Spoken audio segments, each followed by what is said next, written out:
The Mass Effect trilogy has been held with reverence ever since the series first launched back in 2007, but it's not always been smooth sailing. Like with most games, it's occasionally found itself in the headlines for less than ideal reasons. Without further ado, here's a timeline of Mass Effect's biggest controversies. For more Mass Effect, make sure to like this video and subscribe. Kicking off with Mass Effect's sex scenes. In early 2008, Fox News ran a segment condemning the sex scenes in the first Mass Effect game, claiming that there was full digital nudity, graphic sex, and that the player could decide exactly what would happen to the two characters. If you know what I mean.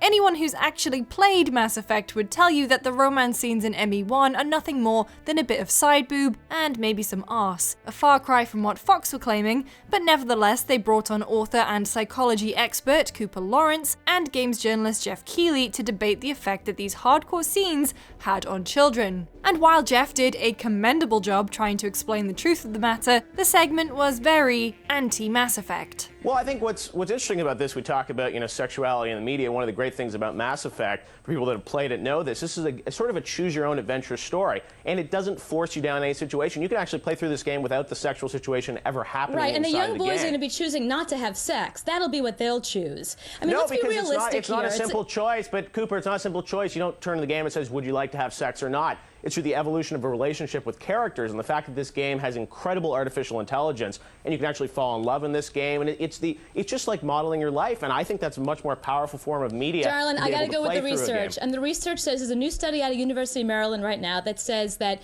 boys that play video games cannot tell the difference between what they're seeing in a video game in the real world if they don't have a real experience.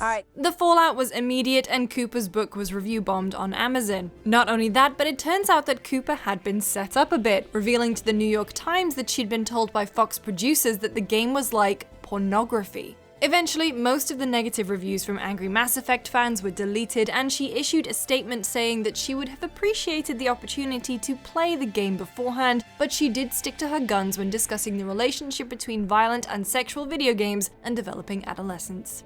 This wasn't the only time that the romances got the game in hot water. Shortly before its release, the game was banned in Singapore by the Media Development Authority due to the Femshep and Liara romance scene. However, the decision was quickly overturned and the ban was lifted the very next day, and the game was rated M18. The incident also spurred Singapore to create a classification system for games so that mature content could be rated appropriately.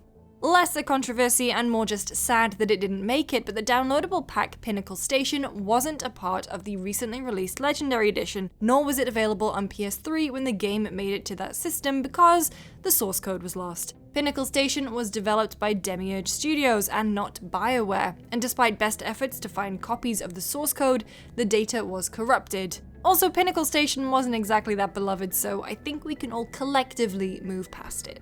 Moving on to Mass Effect 2 then, a sequel that expanded upon the original in numerous ways. More planets to visit, reporters to punch, and squad mates to romance. And while there were more same-sex options for the female Commander Shepard, there was one who changed very last minute: Jack. According to an interview conducted by The Gamer with BioWare writer Brian Kindregan, Jack was essentially pansexual for most of the development of that romance. However, the damning report from Fox News spooked the team and her romance was changed at the 11th hour. Even by the time Mass Effect 3 rolled round and both male and female Commander Shepard had same-sex romances, Jack still remained exclusive to male Shep. But the biggest controversy to do with an otherwise beloved game came from its online pass. Now, there's a term I've not thought about in a long time, but back in 2010 when Mass Effect 2 launched, they were all the rage. When you bought Mass Effect 2 New, you were given a code that would give you access to the Cerberus network, essentially a storefront for Mass Effect 2's DLC. It would house news, new content, and give you a discount on future DLC. However, if you were to buy the game second-hand, you'd need to drop $15 to get the Cerberus network. Some DLC like Zaid, The Price of Revenge, and Normandy Crash Site were exclusive to the network, but other bigger packs like Lair of the Shadow Broker and Arrival were able to be purchased separately. Understandably, it wasn't very popular, and EA dropped online passes in all its games completely in 2013. And of course, Mass Effect 3 was completely free of controversies. Thanks for watching. Okay, let's get into it. First up, the From Ashes DLC pack. It was a huge deal that we'd finally get to not only meet a Prothean, but have one as a squad mate. And so Javik's story being added as Day 1 DLC definitely stung a bit. It stung even more when people realized that it was free only if you bought the Collector's Edition or Digital Deluxe Edition of the game, and that if you hadn't, it was $10 to buy separately. The stinging really hurt when it became apparent just how intrinsically Javik is woven into Mass Effect 3, and it definitely seemed as though he'd been cut out for DLC. People were not happy about that. And speaking of squad mates, one huge reveal in Mass Effect 3 is that of Tali's face. The Quarian had spent the previous 2 games in her Enviro suit, but if you followed her romance, you could eventually see what was beneath the mask. Except some eagle-eyed players noticed that her face wasn't exactly original. It was a touched-up stock photo from Getty Images. There was a very big outcry at the time, and Bioware actually quietly changed her picture in the Legendary Edition. And yes, people were disappointed with the ending. I'm not going to go into that too much. Check out our History of Mass Effect video for a deeper dive into what happened there, but ultimately Bioware did expand upon the ending with a free DLC pack called the Extended Cut, which patched over the most egregious plot holes and added an extra ending and some more meat to the 3 that the game shipped with.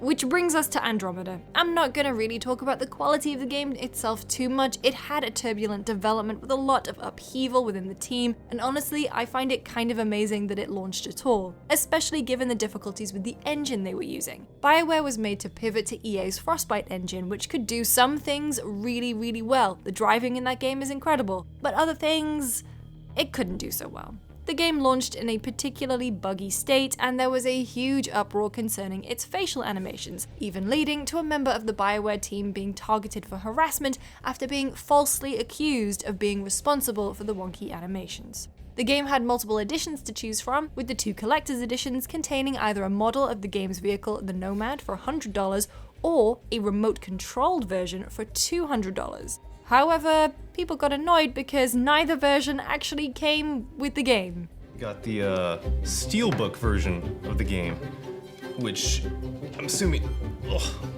Awesome!